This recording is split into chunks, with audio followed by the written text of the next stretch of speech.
Agora, falando especificamente sobre o confronto entre os ministros envolvendo a pesquisa Atlas Intel, a gente convida e conversa agora o advogado constitucionalista Adib Abduni, a quem agradeço muito a participação na edição de hoje do Central de Notícias. Doutor, bem-vindo, uma ótima tarde.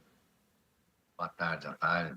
Muito obrigado pelo convite. Agora, doutor Adib, não será a primeira ação na Justiça, nesse sentido, questionando pesquisa eleitoral.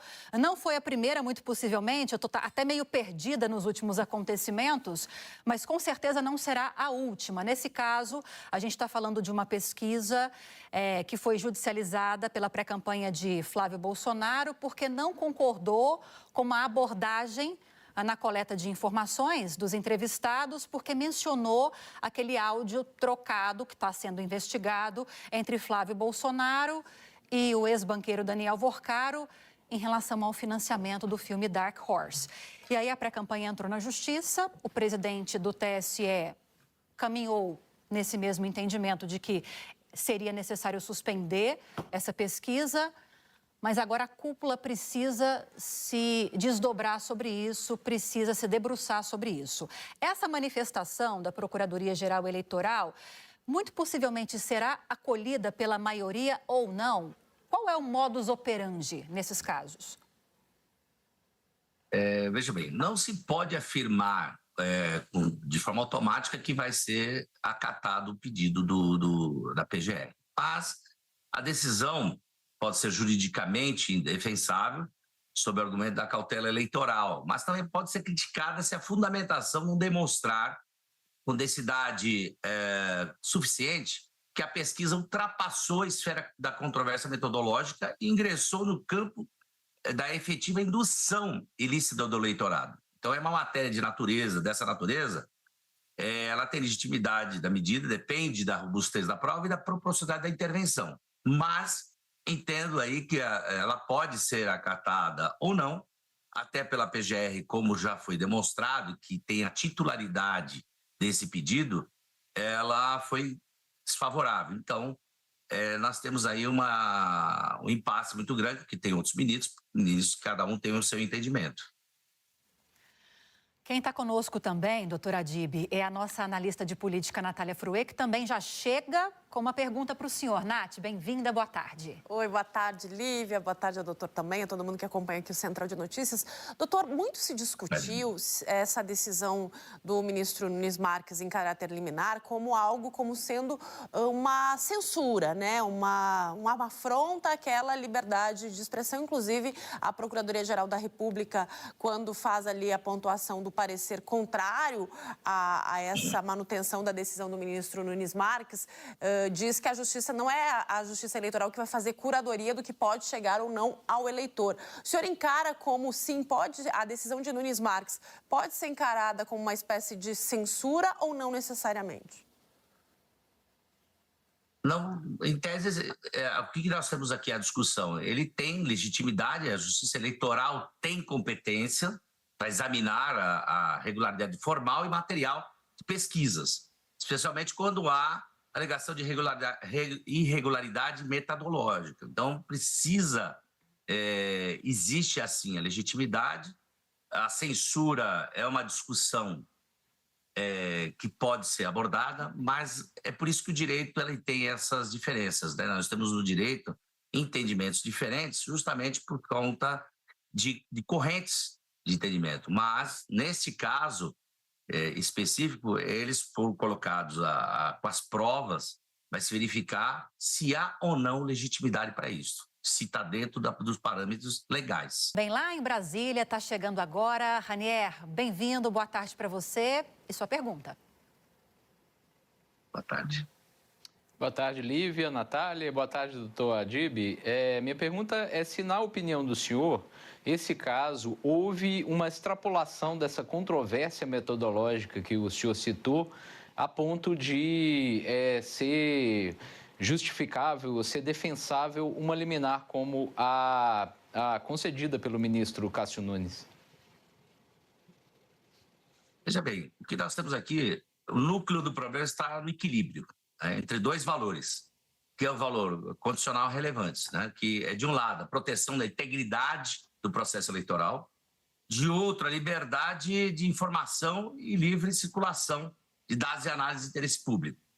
Então, a Justiça Eleitoral pode intervir para coibir fraude e manipulação, mas essa intervenção deve permanecer excepcional, fundamentada e proporcional para que a tutela do processo eleitoral não se converta em restrição excessiva ao debate público. Mas entendo aí que não tem uma restrição e nem ele está impedido de fazer isso, esse pedido, essa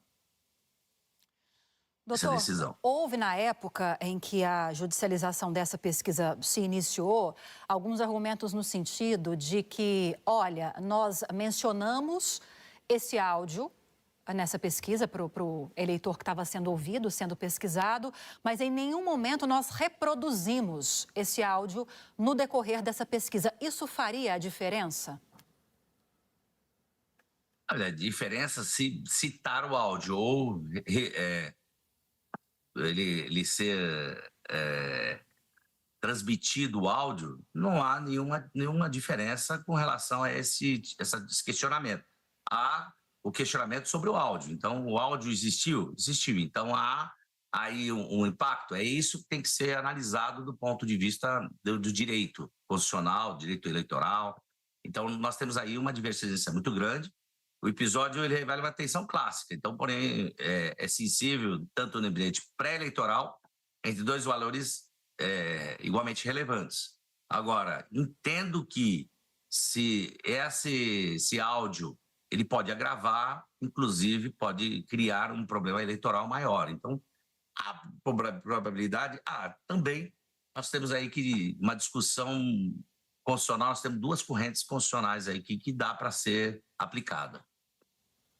Agora, doutor, a gente conversando com os ministros lá da Corte Eleitoral, quando a ministra Estela Aranha pede vista, o que está se desenhando é tentar um caminho do meio para que não vire uma rotina os partidos ingressarem com pedidos para barrar pesquisas e, ao mesmo tempo, deixar a Corte Eleitoral com um discurso unificado. Isso é importante nesse momento pré-eleição, porque a gente viu nos últimos pleitos, né, uma judicialização bem grande e vários questionamentos sobre pesquisas. Quer dizer, para não prejudicar o processo democrático que as pesquisas fazem parte, ter essa unidade na Corte Eleitoral é importante? Olha, do ponto de vista até para o trabalho, para o desenvolvimento do trabalho, é importante, só que não vai impedir dos partidos entrarem com os pedidos, isso não vai impedir que seja juizado qualquer tipo de controvérsias, e desses problemas que estiverem com as pesquisas, provavelmente vão seguir demais, porque é uma eleição polêmica, né? Uma eleição que tem aí um histórico de muita disputa, tem diversos candidatos, tem diversas posições diferentes, tem direita, esquerda, e tem pessoas aí que têm interesses que às vezes não é nem político, mas é interesse de prejudicar, às vezes. Então, essa é a função também do Tribunal Eleitoral para que evite esse abuso, né, de poder, abuso de obstrução. Então, pode sim, vai ter diversas discussões. Então, a decisão ela não vai impedir, mas vai ajudar. Doutor, tendo em vista que a Atlas Intel argumenta, e isso parece ter sido comprovado nos autos diante da posição do Ministério Público Eleitoral, de que o áudio ele foi apresentado depois que foi encerrada a coleta da intenção de voto do eleitor. Quando encerra, o eleitor não pode mudar o que ele falou atrás na sua intenção de voto.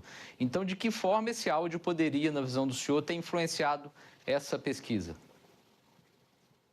Ela pode influenciar até cobertura da própria imprensa, né? Comportamento de campanha, as mobilizações de eleitores. Então, ela pode sim, ela tem uma grande influência, mesmo porque é um fato polêmico, é um caso de grande repercussão, o Banco Master. Então, e pelo valor, pelas cifras que estão sendo discutidas, é um valor exorbitante, né, para um filme. Então, existem aí discussões que podem, sim, ter um grande problema eleitoral. E eu vejo que ele agrava, sim, e pode se levar isso a uma discussão mais profunda. Nós conversamos com o advogado constitucionalista Adib Abdoni. Muito obrigada, doutor, pela participação, pelas informações. Uma ótima tarde. Eu que agradeço a vocês. Muito obrigado. Boa tarde. Obrigada.